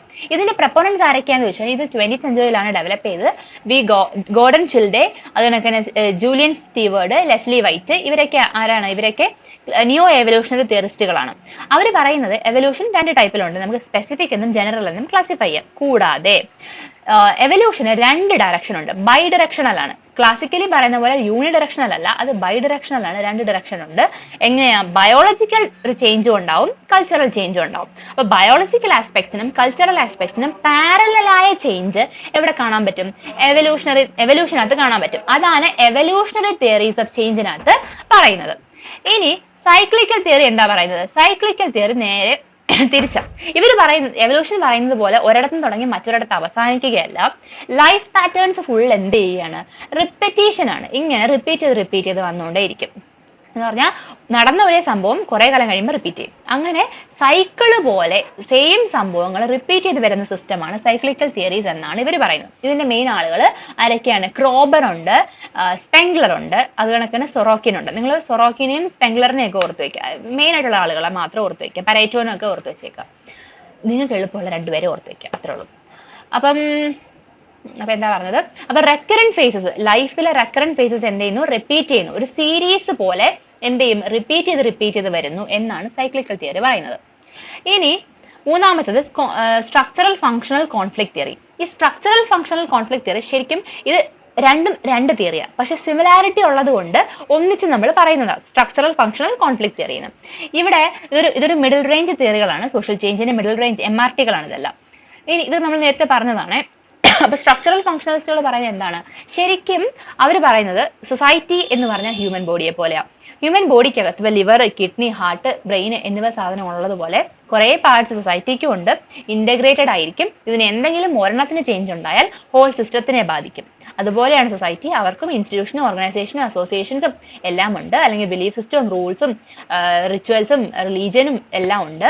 ഇതിനകത്ത് ഏതെങ്കിലും ഒന്നിന് ഏതെങ്കിലും ചേഞ്ച് ഉണ്ടായാൽ എന്ത് പറ്റും? ഹോൾ സിസ്റ്റത്തിന്റെ എക്സിസ്റ്റൻസിനെ ബാധിക്കുന്നു. അത് തന്നെയാണ് ഇവരുടെ ഒരു മെയിൻ ഐഡിയ എന്ന് പറഞ്ഞാൽ അത് തന്നെയാണ്. അപ്പൊ എന്താ പറയുന്നത്? ചേഞ്ച് എന്ന് പറഞ്ഞ സാധനം കോൺസ്റ്റന്റാ, മാറ്റമില്ലാത്തത് മാറ്റത്തിന് മാത്രമാണ് എന്ന് പറഞ്ഞാൽ എന്ത് ചെയ്യും? മാറ്റം നടന്നുകൊണ്ടേയിരിക്കും. ചേഞ്ച് എന്ന് പറഞ്ഞത് ഒരു കോൺസ്റ്റന്റ് ആയ സാധനമാണ്. അതിങ്ങനെ കണ്ടിന്യൂസ് ആയിട്ട് നടക്കും. അപ്പം ഏതെങ്കിലും ഒരു പാർട്ടിന് ഒരു ചേഞ്ച് ഉണ്ടായാൽ ഇത് ഇന്റഗ്രേറ്റഡ് സിസ്റ്റം ആയതുകൊണ്ട് ഈ ഹോൾ സിസ്റ്റത്തിന്റെ ഇക്വിലിബ്രിയത്തിനെ ബാധിക്കുകയും ഈ സിസ്റ്റം എന്ത് ചെയ്യുകയും ചെയ്യും? ചേഞ്ചിന് വിധേയമാവുകയും ചെയ്യും. എന്നിട്ട് എന്തോ പറ്റും? ഇതിന് ആ ഒരു ചേഞ്ച് ഉണ്ടായി എന്നതിനർത്ഥം സിസ്റ്റം ഡിസ്റപ്റ്റ് ആയി, സിസ്റ്റം ഇല്ലാതായി പോകുന്നു എന്നല്ല. സിസ്റ്റം എന്ത് ചെയ്യും? കുറച്ച് സമയം എടുത്തിട്ടാണെങ്കിലും ആ ചേഞ്ചിനോട് അഡാപ്റ്റ് ചെയ്യും. അക്ലമാറ്റൈസേഷൻ സംഭവിക്കും. എന്ന് പറഞ്ഞാൽ ഇപ്പൊ നിങ്ങൾ ഇപ്പോൾ ഇവിടെ നിന്ന് വിട്ടിട്ട് പുറത്തൊരു സ്ഥലത്ത് പോയി താമസിക്കാന്ന് വെച്ചോ, നിങ്ങൾക്ക് ആദ്യമൊക്കെ ബുദ്ധിമുട്ടുണ്ടാവും. നിങ്ങൾ കുറച്ച് കാലം കൊണ്ട് എന്ത് ചെയ്യും, ആ ഒരു ഇതിനോടങ്ങ് അഡ്ജസ്റ്റ് ചെയ്ത് പോകും. അതിനെയാണ് അക്ലമാറ്റൈസേഷൻ എന്ന് പറയുന്നത്. അത് അഡാപ്റ്റേഷൻ എന്ന് പറയുന്നത്. എന്ത് ചെയ്യും, ഒരു ചേഞ്ച് ഉണ്ടാകുന്നു. ആ ചേഞ്ച് നല്ല ചേഞ്ച് ആണെങ്കിൽ അതിനെ ഫങ്ഷണൽ ചേഞ്ച് എന്നും, അത് നമുക്ക് യൂസ്ഫുൾ അല്ല എന്നുണ്ടെങ്കിൽ ഡിസ്ഫങ്ഷണൽ ചേഞ്ച് എന്നും പറയും. ഡിസ്ഫങ്ഷണൽ ചേഞ്ചുകളെ റിജക്ട് ചെയ്യുകയും യൂസ്ഫുൾ ചേഞ്ചുകളെ മാത്രം അക്സെപ്റ്റ് ചെയ്യുകയും ചെയ്യും. അപ്പൊ ഈ യൂസ്ഫുൾ ചേഞ്ച് ഉണ്ടായ എന്ത് ചെയ്യും, സിസ്റ്റം എന്ത് ചെയ്യുന്നു, കുറച്ച് ദിവസം എടുത്തിട്ടാണെങ്കിൽ പോലും എന്ത് ചെയ്യും, കാലക്രമേണ ആ ചേഞ്ചിനോട് അഡാപ്റ്റേഷൻ സംഭവിക്കും. ഹോൾ സിസ്റ്റത്തിന് അഡാപ്റ്റേഷൻ സംഭവിക്കും. ഇനി കോൺഫ്ലിക്ട് തിയറിക്കാർ എന്താ പറയുന്നത്? കോൺഫ്ലിക്ട് തിയറിക്കാർ പറയുന്നത് സ്ട്രക്ചറൽ ഫങ്ഷണൽ തിയറീസ് ചേഞ്ച് പറയുന്നതനുസരിച്ച് ഇതൊരു സ്പെസിഫിക് തിയറി ആയിട്ട് എടുത്തു പറയാൻ അതിനകത്തൊന്നുമില്ല. അവർ പറയുന്നത് എന്താ, കോൺഫ്ലിക്ട് തിയറിയിലും ഒരു കോൺഫ്ലിക്ട് എന്ന് പറഞ്ഞാൽ എന്താണ്, എപ്പോഴും കോൺഫ്ലിക്റ്റും കോൺസ്റ്റന്റ് ആണ്. അത് കോൺഫ്ലിക്ട് ഉണ്ടായിക്കൊണ്ടേയിരിക്കും. ഒരു പർട്ടിക്കുലർ ചേഞ്ച് ഉണ്ടായി, ആ ചേഞ്ചിനോട് ആളുകൾ പ്രതികരിക്കുന്ന വിധം എങ്ങനെയാണോ അതാണ് കോൺഫ്ലിക്ട് തിയറിയുടെ മെയിൻ ഐഡിയ. അപ്പൊ ആളുകൾ എന്ത് ചെയ്യുന്നു, ആദ്യം ഇതിനെ ഒപ്രസ് ചെയ്യുന്നു, ബട്ട് ലേറ്റർ സ്റ്റേജിൽ ഇവരത് അക്സെപ്റ്റ് ചെയ്യുക, ആ കോൺഫ്ലിക്ട് തിയറി അവർ അംഗീകരിക്കുക. അപ്പൊ എന്ത് ചെയ്യും, അതിനനുസരിച്ചുള്ള ചേഞ്ച് ആ ആളുകൾക്ക് പ്രോഗ്രസീവ്ലി ഉണ്ടായാൽ ഹോൾ സൊസൈറ്റിക്കും നല്ലതാണ്. അങ്ങനെ ഒരു ചേഞ്ച് ഉണ്ടാവുന്നത് നല്ലതായിരിക്കും. ഇതാണ് എന്ത് പറയുന്നത്, കോൺഫ്ലിക്ട് തിയറിക്കാർ പറയുന്നത്. അപ്പൊ ഇത്രേ ഉള്ളൂ തിയറീസ് 3. ഇനി factors of social change. Factors of social change നമുക്ക് മെയിൻ ആയിട്ട് 4 ഫാക്ടേഴ്സ് ഉണ്ട്. Biological factors, geographical factors, technological factors and socio cultural factors. അതിൽ ഏറ്റവും ഇമ്പോർട്ടന്റ് സോഷ്യോ കൾച്ചറൽ ഫാക്ടേഴ്സ് ആണ്. അപ്പൊ ബയോളജിക്കൽ ഫാക്ടർ എന്താന്ന് പറഞ്ഞാൽ ബയോളജിക്കൽ ഫാക്ടർ നമുക്ക് രണ്ടായിട്ട് ക്ലാസിഫൈ ചെയ്യാം. നോൺ ഹ്യൂമൻ ബയോളജിക്കൽ ഫാക്ടേഴ്സ് എന്നും ഹ്യൂമൻ ബയോളജിക്കൽ ഫാക്ടേഴ്സ് എന്നും. നോൺ ഹ്യൂമൻ എന്ന് പറഞ്ഞാൽ മനുഷ്യനല്ലാത്തത്, പ്ലാന്റ്സും ആനിമൽസും. നമുക്കറിയാം പ്ലാന്റ്സും ആനിമൽസും ഇല്ലെങ്കിൽ ഹ്യൂമൻസിന് എക്സിസ്റ്റൻസ് ഇല്ല. നമുക്ക് ഫുഡ്, മെഡിസിൻ, ഷെൽട്ടർ, അങ്ങനെയെല്ലാം, ഈവൻ ഓക്സിജൻ പോലും തരുന്ന പ്ലാന്റ്സ്. അപ്പോൾ ഈവൻ നിങ്ങൾക്ക് ഡൈനോസറിന്റെ കാര്യം അറിയാം. ഡൈനോസർ എന്ന് പറഞ്ഞ എൻ്റെ ഒരു ഓർഗാനിസം ഇല്ലാതാവാൻ കാരണമായി കണക്കാക്കപ്പെടുന്ന ഒരു തിയറി, ഹീറ്റ് വേവ്സ് ഉണ്ടായിട്ട് അന്നുണ്ടായിരുന്ന എല്ലാ പ്ലാന്റ്സും ട്രീസും നശിച്ചു പോയി. അവർക്ക് ഫുഡ് ഇല്ലാതായതുകൊണ്ടാണ് എന്ത് ചെയ്തത്, ഡൈനോസറുകൾ നശിച്ചു പോയത് എന്നാണ് വിശ്വസിക്കുന്നത്. അപ്പൊ ആ ഒരു എൻ്റെ അത്രയും വലിയൊരു ഓർഗാനിസത്തിന്റെ എക്സിസ്റ്റൻസിനെ പോലും ആര് ബാധിച്ചു, പ്ലാന്റ്സുകൾ ബാധിച്ചു. നമ്മുടെ എക്സിസ്റ്റൻസിനെ ആര് ബാധിക്കുന്നുണ്ട്, പ്ലാന്റ്സും ആനിമൽസും ബാധിക്കുന്നുണ്ട്. അപ്പൊ അവർക്ക് എന്തെങ്കിലും ഒരു ചേഞ്ച് ഉണ്ടായാൽ എന്ത് പറ്റുന്നു, ഹ്യൂമൻസിനും ചേഞ്ച് ഉണ്ടാകുന്നു. ഇപ്പം ഒരു പർട്ടിക്കുലർ സ്ഥലത്ത് എന്തെങ്കിലും ഒരു പർട്ടിക്കുലർ പ്ലാന്റോ ആനിമലോ ഇല്ലാതായി, ആളുകൾക്ക് ഫുഡ് ഇല്ലാതായി, അവർ ആ സ്ഥലം വിട്ടിട്ട് എന്ത് ചെയ്യും, മറ്റൊരു സ്ഥലത്തേക്ക് വരും. അപ്പൊ ഇവിടെ എന്തെന്നു, വരുന്ന പുതിയ സ്ഥലത്തേക്ക് കുറെ ചേഞ്ചസ് ഉണ്ടാവുന്നു. പുതിയ ആളുകൾ വന്നു ചേരുന്നു, പുതിയ സോഷ്യൽ ചേഞ്ചസ് ഉണ്ടാവുന്നു. അവരുടെ ലൈഫ് സ്റ്റൈൽ മാറുന്നു, വരുന്നവരുടെ ലൈഫ് സ്റ്റൈലിനെ അത് ബാധിക്കുന്നു. അപ്പൊ ഇങ്ങനെയുള്ള കുറെ സോഷ്യൽ ചേഞ്ചുകൾ ഉണ്ടാവും. അവിടെ എല്ലാം എന്ത് വരേണ്ടി വരും, സോഷ്യൽ കൺട്രോൾ വരേണ്ടി വരും. അപ്പൊ സോഷ്യൽ ചേഞ്ചിന്റെ ബയോളജിക്കൽ ഫാക്ടറാണ് അത്. ഇനി ഹ്യൂമൻ ബയോളജിക്കൽ ഫാക്ടേഴ്സ് എന്ന് പറഞ്ഞാൽ എന്താണ്, മെയിൻ ആയിട്ട് പോപ്പുലേഷൻ ആണ്. പോപ്പുലേഷൻ, അതിന്റെ ക്വാണ്ടിറ്റിയോ അതിന്റെ ഡെൻസിറ്റിയോ അവരുടെ കോമ്പോസിഷനോ എന്ത് വേണമെങ്കിലും ആയിക്കോട്ടെ. ഇപ്പം ഒരുപാട് ആളുകൾ തിങ്ങി പറക്കുന്ന ഒരു ഏരിയ എന്ന് വെച്ചോ, അവിടെ എന്തൊക്കെ പറ്റും, അവിടെ ആളുകളുടെ ഹെൽത്ത് ഇല്ലാതാവുന്നു, അല്ലെങ്കിൽ അവരുടെ ഹൈജീൻ ഇല്ലാതാവുന്നു, ഹെൽത്തിനെ ബാധിക്കുന്നു. ആളുകൾ മൈഗ്രേറ്റ് ചെയ്യുന്ന ഒരു ഏരിയ ആണെന്ന് വെച്ചോ. അപ്പൊ എന്ത് ചെയ്യുന്നു, പുതിയ ലൈഫ് സ്റ്റൈൽ, പുതിയ കൾച്ചറൽ പാറ്റേൺസ് വരുന്നു. ഇതെല്ലാം എന്ത് പറ്റും, സോഷ്യൽ ചേഞ്ചിന് കാരണമായിട്ട് മാറും. ഇനി ജോഗ്രഫിക്കൽ ഫാക്ടേഴ്സ് എന്ന് പറഞ്ഞാൽ മെയിനായിട്ട് നമ്മൾ ഉദ്ദേശിക്കുന്നത്, നമ്മൾ താമസിക്കുന്ന സ്ഥലത്ത് ഇപ്പം നാച്ചുറൽ കലാമിറ്റി ഉണ്ടായി, ഒരു എർത്ത് ക്വേക്കോ അല്ലെങ്കിൽ ഫ്ലഡോ ഉണ്ടായി, ആളുകൾക്ക് അവിടെ താമസിക്കാൻ പറ്റാത്ത സ്ഥിതിയാവും. ആളുകൾ വേറൊരു ഏരിയയിലേക്ക് മൈഗ്രേറ്റ് ചെയ്യും. അപ്പൊ പുതിയ ഏരിയയിൽ എന്തായി, ഓവർ പോപ്പുലേഷൻ ആയി. അവിടെ എക്സ്പ്ലോയിറ്റേഷൻ ഉണ്ടാവാനുള്ള ചാൻസ് ഉണ്ട്. അവർക്ക് ഫുഡ് ഇല്ലാത്ത ഒരു അവസ്ഥ വരാം. അവര് സ്ലം ഏരിയ ആയിട്ട് മാറാം. അവരുടെ ഹെൽത്തിന് ഹൈജീൻ ഇല്ല, ഹെൽത്ത് ഇഷ്യൂസ് ഉണ്ടാവുന്നുണ്ട്. ഫുഡ് അവൈലബിലിറ്റി അല്ലെങ്കിൽ വാട്ടർ അവൈലബിലിറ്റി ഉണ്ടാവത്തില്ല. അപ്പൊ ഇങ്ങനെയൊക്കെ കുറെ മാറ്റങ്ങൾ, അല്ലെങ്കിൽ അവരുടെ പുതിയ പാറ്റേൺ ഓഫ് ലൈഫ് ഉണ്ടാവുന്നു. അപ്പൊ ഇങ്ങനെ കുറെ എന്ത് ചെയ്യും, ചേഞ്ചസ് ഉണ്ടാകും. ഇതാണ് ജോഗ്രഫിക്കൽ ഫാക്ടേഴ്സ്. ഇനി ടെക്നോളജിക്കൽ ഫാക്ടേഴ്സ് എന്ന് പറഞ്ഞാൽ ടെക്നോളജിയിൽ അഡ്വാൻസ്മെന്റ് ഉണ്ടാവുക. അതായത് ഇപ്പം നിങ്ങൾക്ക് പുതിയ സിസ്റ്റങ്ങൾ ഉണ്ടാവുന്നു. അത് ശരിക്കും എന്താ ഉദ്ദേശിക്കുന്നത്, നിങ്ങൾ ലൈഫ് കുറച്ചുകൂടെ അഡ്വാൻസ്ഡ് ആവുന്നു. 2G നിന്ന് 3G 4G 5G ഒക്കെ വരുന്നുണ്ട്. അപ്പൊ എന്തായി, ലൈഫ് ഈസിയർ ആവുക, കുറച്ചുകൂടെ സ്മൂത്ത് ആവും നിങ്ങളുടെ വേ ഓഫ് ലിവിങ് എന്ന് പറയുന്നത്. ഇന്റർനെറ്റ് അവൈലബിലിറ്റി ഉണ്ടാവും. ഈ ഇന്റർനെറ്റ് അവൈലബിലിറ്റി ഇല്ലാത്ത ആളുകൾക്ക് എന്ത് ചെയ്യും, അവർക്ക് കുറച്ചുകൂടെ ബുദ്ധിമുട്ടായിരിക്കും. നിങ്ങൾക്ക് ലാപ്ടോപ്പ് ഉണ്ട്, നിങ്ങൾക്ക് എന്തെടുത്താലും ഗൂഗിളിൽ സെർച്ച് ചെയ്യാം. ഇതൊന്നും അവൈലബിൾ അല്ലാത്ത ട്രൈബൽ ഏരിയ താമസിക്കുന്ന ആളുകൾക്ക് എന്ത് ചെയ്യും, അവരുടെ ലൈഫ് കുറച്ചുകൂടെ എന്തായിരിക്കും, ബുദ്ധിമുട്ടുള്ളതായിട്ട് മാറും കമ്പയർ ടു യു. അപ്പൊ അതാണ് ശരിക്കും എന്ത് ചെയ്യുന്നത്, ടെക്നോളജി കൊണ്ട് ഉദ്ദേശിക്കുന്നത്. ഇപ്പം പ്രത്യേകിച്ച് ഗ്ലോബലൈസേഷൻ ഒക്കെ കഴിഞ്ഞ ശേഷം അമേരിക്കൻ കൾച്ചർ അല്ലെങ്കിൽ ആ ഒരു സിസ്റ്റം എന്ത് ചെയ്യുന്നുണ്ട്, റാപ്പിഡ് ആയിട്ട് ഈവൻ ഈസ്റ്റേൺ കൺട്രീസിൽ പോലും സ്പ്രെഡ് ചെയ്യുന്നുണ്ട്. അവരുടെ വേ ഓഫ് ലിവിങ്, അവരുടെ ക്ലോത്ത് പാറ്റേൺസ്, അതായത് ഡ്രസ്സിങ് സ്റ്റൈല്, ഫുഡ്, അതെല്ലാം എന്ത് ചെയ്യുന്നുണ്ട്, ഈ ഒരു വെസ്റ്റേൺ കൾച്ചർ കൊണ്ട് ഇൻഫ്ലുവൻസ് ചെയ്യപ്പെടുന്നുണ്ട്.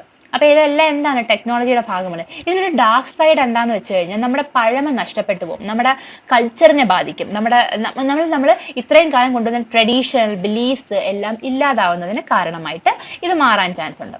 ഇനി സോഷ്യോ കൾച്ചറൽ ചേഞ്ച് എന്ന് ഉദ്ദേശിക്കുന്നത് എന്താണ്? സോഷ്യൽ കൾച്ചറൽ ചേഞ്ച് എന്ന് പറഞ്ഞു കഴിഞ്ഞാൽ സോഷ്യൽ ചേഞ്ച് ഉണ്ടാവുന്നതിന്റെ ഏറ്റവും പ്രധാനപ്പെട്ട ഘടകമാണ് ഹ്യൂമൻ ബീങ്സ് എന്ന് പറയുന്നത്. സൊസൈറ്റി എന്ന് പറഞ്ഞാൽ, സൊസൈറ്റി ശരിക്കും ആരുണ്ടാക്കിയതാ? മനുഷ്യൻ ഉണ്ടാക്കിയെടുത്ത സാധനമാണ് സൊസൈറ്റി. അതുകൊണ്ട് അവിടെ ചേഞ്ച് ഉണ്ടാവാൻ അതിന് കാരണക്കാരനും ആര് തന്നെ ആയിരിക്കും? ഹ്യൂമൻ ആയിരിക്കും. അപ്പൊ ആന്ത്രോപോളജിക്കൽ ആക്ഷൻസ്, അതായത് ഹ്യൂമൻ ആക്ഷൻസ് ആണ് ശരിക്കും സോഷ്യൽ ചേഞ്ചിന് കാരണമാകുന്നത്. അവരുടെ പുതിയ ഡിസ്കവറി, ഇൻവെൻഷൻ, അല്ലെങ്കിൽ അവരുടെ ഡിഫ്യൂഷൻ, അവരുടെ സോഷ്യൽ മൂവ്മെന്റുകൾ, ഇതെല്ലാം എന്തിന് കാരണമാകും? സോഷ്യൽ ചേഞ്ചിന് കാരണം ഉണ്ടാകും. അതേപോലെ അവരുടെ ആറ്റിറ്റ്യൂഡുകളോ അവരുടെ വാല്യൂസ് മാറിയാൽ പോലും എന്ത് ചെയ്യാം? സോഷ്യൽ ചേഞ്ചിൽ എഫക്ട് ചെയ്യാം.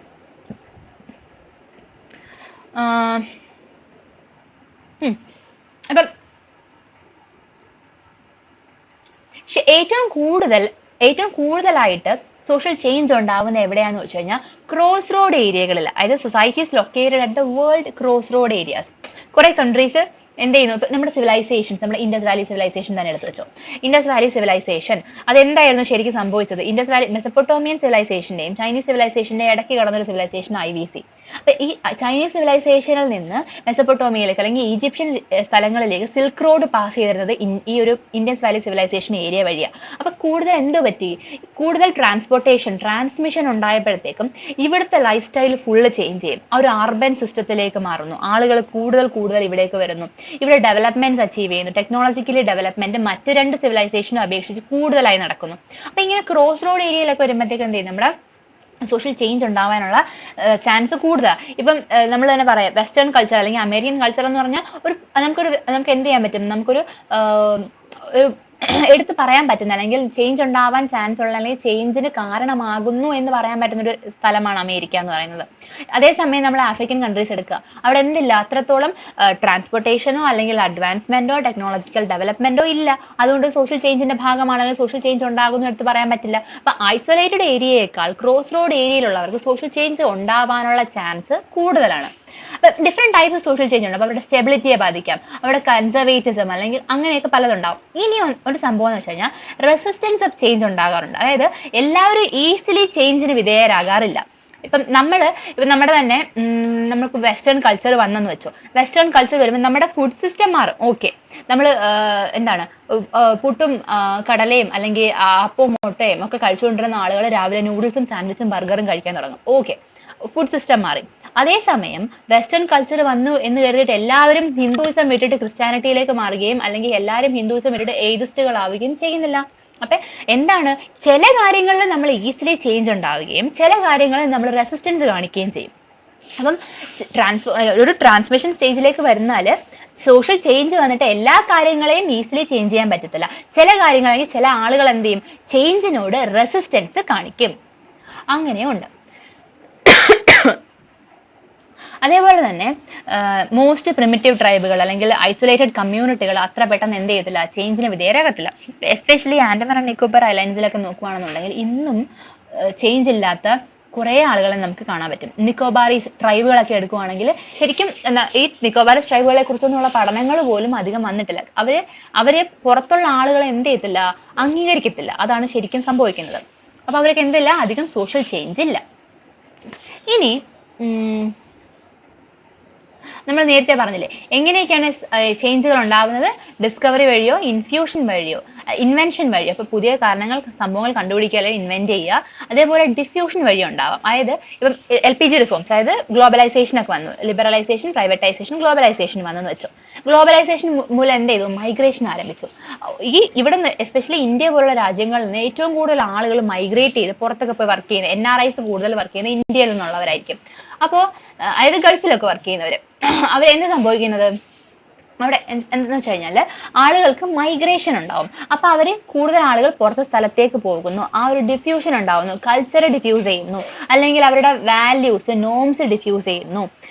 ഇങ്ങോട്ട് വരുന്നത് ബുദ്ധിമുട്ടായിരിക്കും. പക്ഷെ പുറത്തോട്ട് പോകുമ്പോഴത്തേക്കും അവർക്ക് എന്ത് ചെയ്യും, സ്പ്രെഡിങ് ഉണ്ടാവും. അത് തന്നെയാണ് ഐസൊലേറ്റഡ് ഏരിയകളിൽ എന്ത് ചെയ്യത്തില്ല, അത്ര പെട്ടെന്ന് കൾച്ചറൽ പാറ്റേൺ ആണെങ്കിലും സോഷ്യൽ ചേഞ്ച് ആണെങ്കിലും ഡിഫ്യൂസ് ചെയ്യത്തില്ല.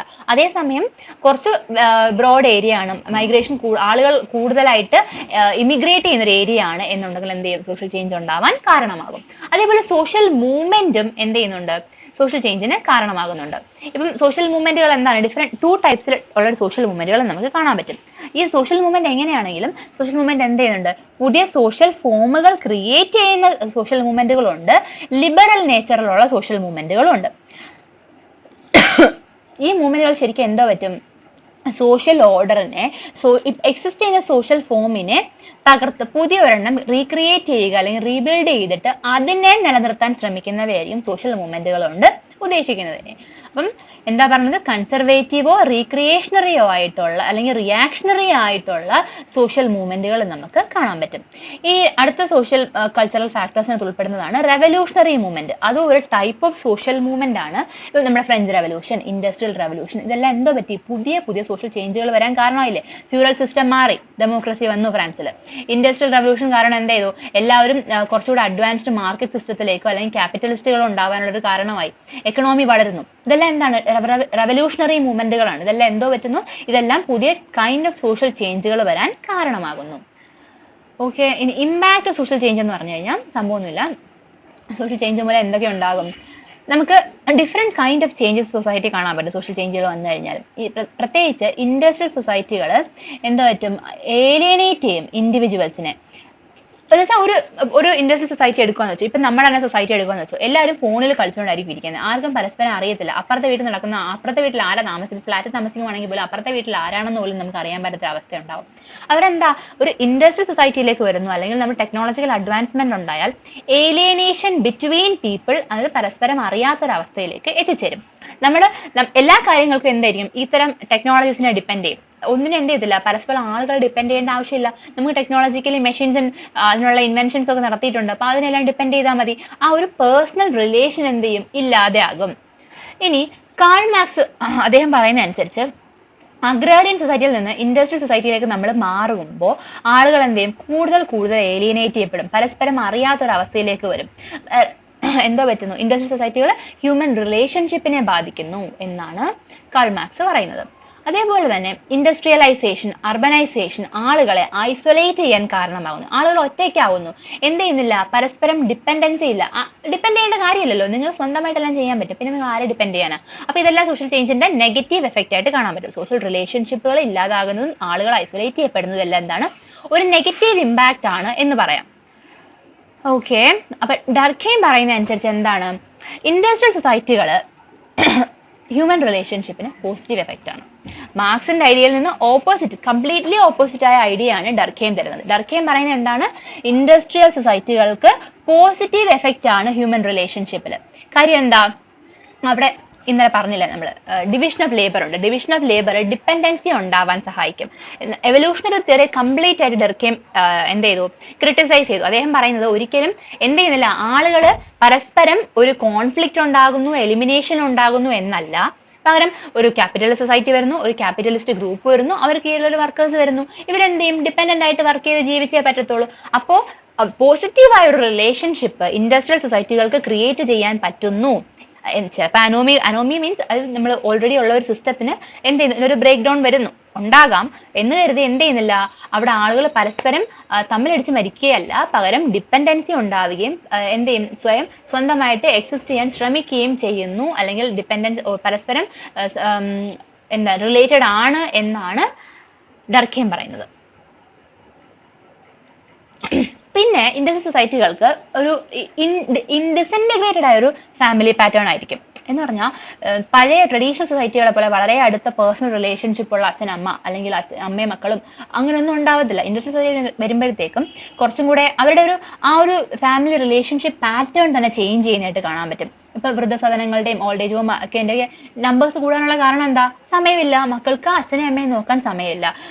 അവർക്ക് എന്ത് ചെയ്യുന്നില്ല, അവരവരുടെ ലൈഫിനെ മാത്രം ഡിപ്പെൻഡ് ചെയ്യുമ്പോഴത്തേക്കും എന്ത് പറ്റുന്നില്ല, ഇങ്ങനെയുള്ള family relations, family patterns, family values ഇല്ലാതാകുന്നു. അപ്പം ഫാമിലി സിസ്റ്റം ഡിസിൻറ്റഗ്രേറ്റ് ചെയ്യുന്നു, ഇൻഡിവിജ്വലിസം വർദ്ധിക്കുന്നു. നിങ്ങൾക്ക് നിങ്ങളുടെ കാര്യം മാത്രം അറിഞ്ഞാൽ മതി, നിങ്ങൾക്ക് ചുറ്റുമുള്ളവരുടെ കാര്യങ്ങളോ നിങ്ങളെ റിലേറ്റ് ചെയ്ത മറ്റുള്ളവരുടെ കാര്യങ്ങളോ നിങ്ങൾ അന്വേഷിക്കുന്നില്ല. അതാണ് അതിന്റെ വേറൊരു നെഗറ്റീവ് എഫക്റ്റ്. കാരണം ആളുകൾക്ക് കുറച്ച് ലിബറൽ വ്യൂസാണ്. എന്ത് ചെയ്യത്തില്ല, നിങ്ങൾക്ക് നിങ്ങളുടെ സ്വാതന്ത്ര്യം മാത്രമാണ് നിങ്ങളുടെ പ്രധാനമായ ഘടകം. അവിടെ മറ്റുള്ളവരെ അത് ബാധിക്കുന്നുണ്ടെന്നോ അല്ലെങ്കിൽ അവർക്ക് എന്തെങ്കിലുമൊക്കെ പ്രോബ്ലം ഉണ്ടാവുന്നുണ്ടോ എന്ന് നിങ്ങൾ ശ്രദ്ധിക്കാറില്ല. ഓക്കെ, ഇനി ടെക്നോളജി, അത് വളരെ പോസിറ്റീവായ ഒരു എഫക്റ്റ് ആണ്. അത് ടെക്നോളജി നോഹൗ, ടെക്നോളജി ഗ്രോത്ത് എന്ന് പറയുമ്പോഴത്തേക്കും നമ്മുടെ ഹ്യൂമൻ ലൈഫിനെ അല്ലെങ്കിൽ ഹ്യൂമൻ എൻവയോൺമെന്റിനെ കുറച്ചും കൂടെ എന്താക്കും, ഈസി ആക്കും, സ്മൂത്ത് വേ ഓഫ് ലിവിങ് കൊണ്ടുവരാൻ പറ്റും. നമുക്ക് കൂടുതൽ ഓട്ടോമൊബൈൽ അല്ലെങ്കിൽ വെഹിക്കിൾസ് ഉണ്ട്, അല്ലെങ്കിൽ നമുക്ക് ടെക്നോളജി അഡ്വാൻസ്മെന്റ് ഉണ്ട്. ഇതൊക്കെ അതിന്റെ ഒരു പോസിറ്റീവ് എഫക്റ്റാണ്. പക്ഷെ അതേസമയം ഇതിനൊക്കെ നെഗറ്റീവ് എഫക്റ്റ് ഉണ്ട്. ഓട്ടോമൊബൈൽസ് കൂടുതൽ വർദ്ധിക്കുന്നു, പൊല്യൂഷൻ കൂടുതലാവുന്നു, എൻവയോൺമെന്റിനെ അത് നെഗറ്റീവ് എഫക്റ്റ് ചെയ്യുന്നു, നമ്മുടെ എന്ത് ചെയ്യുന്നു, ഹ്യൂമൻ ഹെൽത്തിനെ ബാധിക്കുന്നു. അപ്പൊ ഇങ്ങനെയുള്ള കാര്യങ്ങൾ ഉണ്ടാവാറുണ്ട്. അതേ കണക്കിന് ഡിമാൻഡ് ഫോർ ഫ്യൂവൽ വർദ്ധിക്കാനുള്ള ചാൻസ് ഉണ്ട്. ഇപ്പം നമ്മൾ ഈ ഒരു കേസിൽ ഇങ്ങനെയാണ് ഉപയോഗിക്കുന്നതെങ്കിൽ ഫ്യൂച്ചർ ജനറേഷന് ഫ്യൂവൽ കിട്ടാത്തൊരവസ്ഥ വരാം. അതേ കണക്ക് ഈ വെപ്പൺസ് ഓഫ് മാസ് ഡിസ്ട്രക്ഷൻ, WMDകൾ, വെപ്പൺസ് ഓഫ് മാസ് ഡിസ്ട്രക്ഷൻ എന്ന് പറഞ്ഞാൽ ആറ്റോമിക് ബോംബുകൾ അല്ലെങ്കിൽ ന്യൂക്ലിയർ ബോംബുകൾ കൂടുതലാകുന്നു, ആളുകൾ തമ്മിലുള്ള ശത്രുത കൂടുതലാകുന്നു, ഹിരോഷിമ നാഗസാക്കി അറ്റാക്കുകൾ പോലുള്ള യുദ്ധങ്ങൾ നടക്കുന്നു. ഇതെല്ലാം എന്താണ്, സോഷ്യൽ ചേഞ്ചിന്റെ ഭാഗമാണ്.